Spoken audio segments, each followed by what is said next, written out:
populaire Occitane, accélérateur de projet, vous présente l'interview Objectif News de 18h.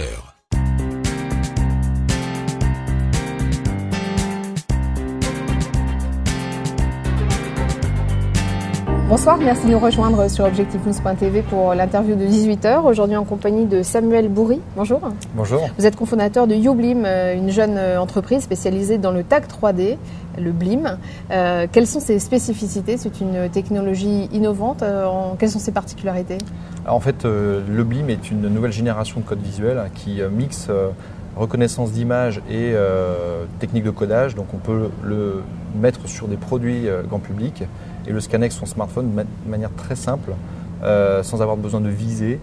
Donc c'est pour ça la notion de 3D est très importante, puisqu'on peut vraiment le mettre sur du textile ou sur des écrans de télé ou même des affiches 4x3. Ce qui jusqu'à présent n'est pas possible.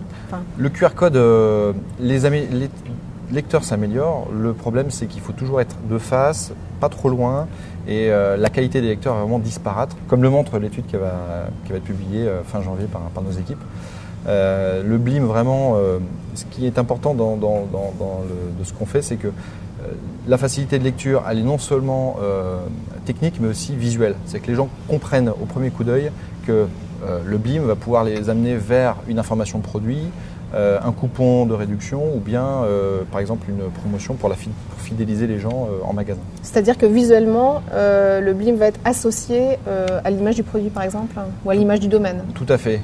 Par exemple, ce qu'on a fait dans une application pour le bricolage, on a rendu interactive la marque, ce qui a attiré, disons, l'œil du consommateur vers cette marque numérique qui se présente sous forme d'une pastille pour un client qui s'appelle Extel. Et en fait, là, on va partir sur des pictogrammes qui vont renseigner sur la fiche produit, comment pouvoir monter son produit en vidéo. Donc, en fait, le BLIM va prendre la forme d'un lecteur YouTube et on va pouvoir cliquer dessus comme un raccourci cliquable sur le packaging.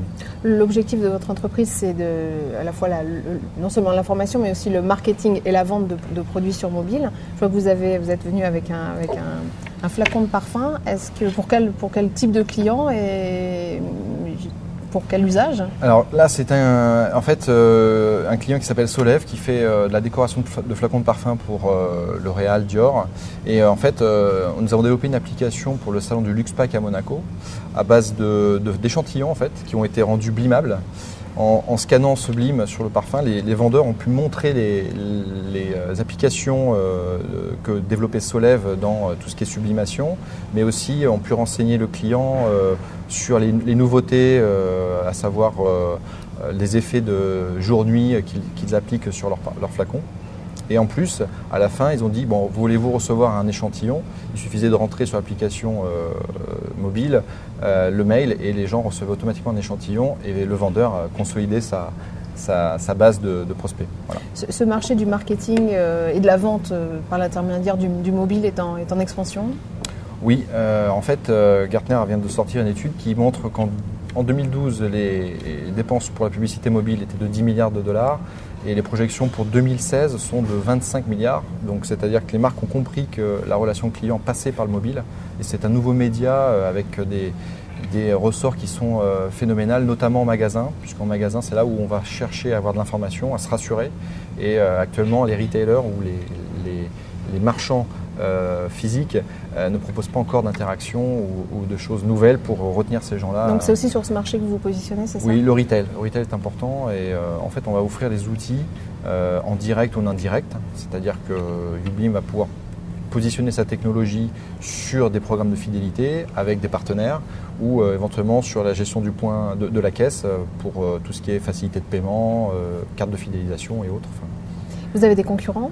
Comment vous vous positionnez par rapport à eux? Vous êtes Alors en fait, ce qui se passe, on est en avance parce que c'est un domaine qui va très vite. Ça va très très vite. On est en fait en avance.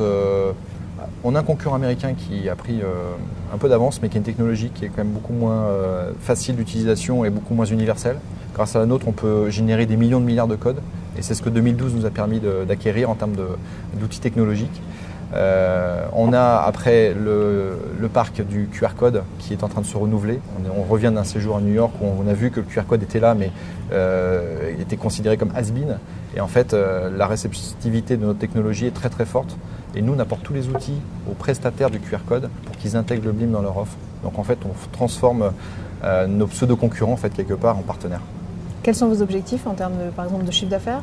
Alors 2013 pour nous est une année de croissance puisqu'on vise 700 000 euros de chiffre d'affaires, que ce soit sur les ventes d'abonnements en ligne ou les partenariats et les projets qu'on développe avec des grandes marques, avec une perspective de 3 millions l'année prochaine, donc 2014. Tout ça bien sûr grâce au levier de partenariat qu'on a acquis et à la notoriété qu'on a acquise notamment avec des projets comme Airbus qui va être lancé bientôt et puis des grands de la distribution comme Tetra Pak et puis des grands en général de l'agroalimentaire. On vise des marques de distributeurs notamment. Merci Samuel Bourry. Je vous remercie.